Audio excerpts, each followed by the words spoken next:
दोस्तों आज इस वीडियो में हम कक्षा 10वीं का हिंदी सब्जेक्ट का मासिक मूल्यांकन जो हमारा अक्टूबर माह का टेस्ट पेपर है 20 नंबर का तो आपका रहने वाला है। ओके, इसका हम फुल सॉल्यूशन देखने वाले हैं। किस प्रकार से क्वेश्चन हमारे दिए हुए हैं इनको हम देखेंगे, साथ ही सॉल्यूशन के साथ समझेंगे कि क्वेश्चन को मैं समझाने भी वाला हूं। ध्यान से देखिएगा, बोर्ड एग्जाम की दृष्टि से भी महत्वपूर्ण क्वेश्चन है, अच्छे से आपको इन्हें तैयार कर लेना है। चलिए देख लेते हैं अक्टूबर मंथ का आपका मासिक टेस्ट पेपर का सॉल्यूशन हिंदी विषय का। सबसे पहले सही विकल्प आ जाते हैं, 5 नंबर के हैं। पहला हमारा अर्थ के आधार पर वाक्य कितने भेद होते हैं। तो अर्थ के आधार पर दोस्तों आपके वाक्य 8 प्रकार के होते हैं। और रचना के आधार पर अगर पूछा जाए तो रचना के आधार पर दोस्तों आपके क्या है वाक्य 3 प्रकार के होते हैं। अर्थ के आधार पर कितने प्रकार के होते हैं, 8 प्रकार के होते हैं।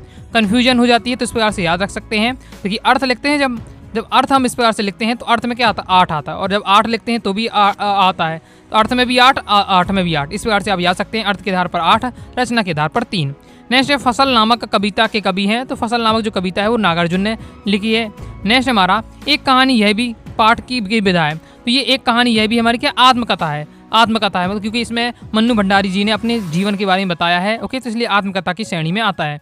नेक्स्ट हमारा लेखिका मन्नू भंडारी की साहित्यिक रुचि को किसने विस्तार किया, मतलब साहित्यिक रुचि को किसने विस्तार किया था। तो इसका राइट आंसर हो जाएगा उनकी प्राध्यापिका शीला अग्रवाल ने।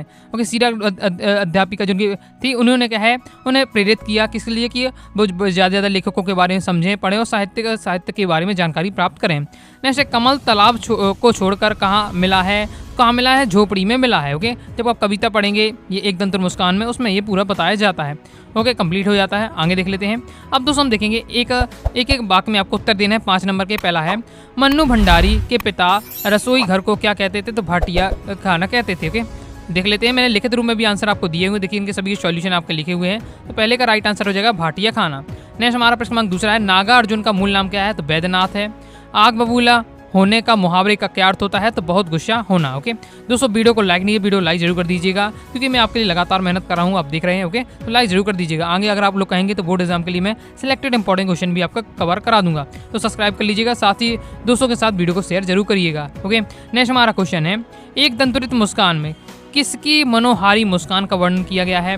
तो जो नागार्जुन है उनके पुत्र था। ओके, मतलब नन्ना बच्चे हैं, इस प्रकार से लिख सकते हैं। तो नन्हे बच्चे की क्या मुस्कान का वर्णन किया गया है।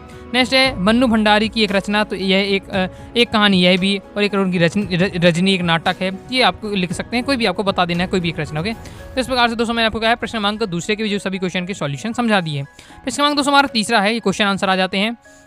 तो प्रश्न क्रमांक तीसरे में है लेखिका मन्नू भंडारी के व्यक्तित्व के पर किन किन व्यक्तियों का प्रभाव पड़ा। तो मुख्य रूप से दोस्तों लेखिका मन्नू भंडारी हैं, उनके जीवन में मुख्य रूप से 2 लोगों का प्रभाव पड़ा। एक तो उनके पिताजी का, और दूसरा जो हिंदी प्राध्यापिका थी, मतलब हिंदी की जो टीचर थी शीला अग्रवाल, उनका प्रभाव पड़ा। तो बस ये आपको बता देना है।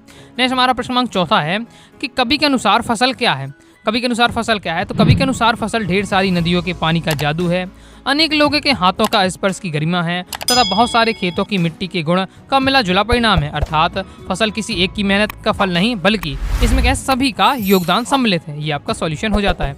आगे देख लेते हैं। आगे प्रश्न नंबर 5वां है, इसमें हमें क्या है वाक्यांश के एक शब्द देना है। तो जानने की इच्छा हो जाएगा जिज्ञासा, जो जन्म से अंधा हो जन्मांध, दूसरों के लिए किया गया उपकार को न मानता हो वो हो जाएगा आपका कृतज्ञ। ये आपका हो जाता है। ओके, ठीक है, आप पेपर देख भी सकते हैं, इस प्रकार से आपका दिया हुआ टेस्ट पेपर सॉल्यूशन देख लिया। अब लास्ट हमारा क्वेश्चन है अर्धवार्षिक परीक्षा में बेहतर प्रदर्शन के लिए विद्यार्थी एवं शिक्षक के बीच संवाद बताना है। मतलब अर्धवार्षिक परीक्षा की तैयारी कैसी चल रही है इसकी बेहतर प्रदर्शन के लिए, और स्टूडेंट और टीचर में क्या बातचीत है उसकी आपका संवाद लेखन करना है। चलिए देख लेते हैं, इस प्रकार से मैंने ये तैयार किया है। तो चलिए मैं आपको बता देता हूँ। तो इसमें पहले शिक्षक कहता है, शिक्षक क्या कहता है, संजीव परीक्षा आने वाली है, कैसी चल रही है तुम्हारी तैयारी। संजीव कहता है जी सर अच्छी चल रही है। शिक्षक त्रैमासिक परीक्षा में तुम्हारे बस उत्तीर्ण होने लायक ही अंक थे, मतलब 33 से पास होते तो लगभग 33 से 34 नंबर ही होंगे।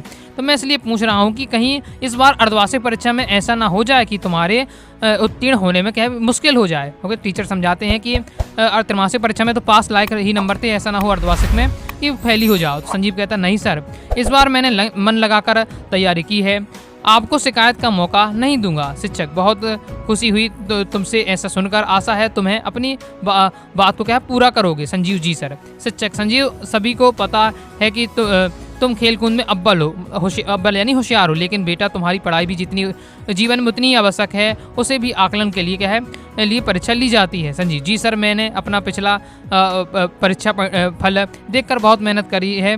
मुझे स्वयं ही बहुत डर था कि कहीं मैं क्या है उत्तीर्ण ही ना हो पाऊँ। शिक्षक, सही कहा तुमने बेटा। हाँ, परीक्षा सिर्फ उत्तीर्ण होने के लिए नहीं, बल्कि जो आपने पढ़ा लिखा है वह आप कितना समझ पाए हैं और उसे भी जानने का तरीका है। हिंदी परीक्षाओं की तैयारी, इन्हीं परीक्षाओं की तैयारी से व्यक्ति के जीवन में क्या है, अन्य परीक्षाओं के लिए भी तैयार होता है। इस प्रकार से आपका संवाद दिया हुआ है, बस सेम इसी प्रकार से आपको बोर्ड एग्जाम में भी अगर आता है तो इस प्रकार से आपको बताना है। बहुत ज़्यादा इजी लैंग्वेज में दिया हुआ। नॉर्मल संवाद लेखन सबसे आसान होता है, जो अपन नॉर्मल बातचीत करते हैं उसी को आपको बता देना पड़ता है। कंप्लीट हो जाता है इस प्रकार से। दोस्तों, मैंने आपको सभी क्वेश्चन के सॉल्यूशन बेहतरीन तरीके से बता दिए हैं। वीडियो दोस्तों पसंद आए तो वीडियो को लाइक कर दीजिएगा। इससे पहले बाकी आपके जो अन्य सब्जेक्ट हैं सभी का मैं आपको क्या है सॉल्यूशन बता दिए हैं, तो चैनल पर जाइएगा और क्रम से सॉल्यूशन देख लीजिएगा। साथ ही दोस्तों क्या है, दोस्तों के साथ वीडियो को शेयर करें और टेलीग्राम के चैनल को ज्वाइन जरूर कर लीजिएगा PDF मटेरियल के लिए। मिलते हैं नेक्स्ट वीडियो में, तब तक के लिए बाय बाय।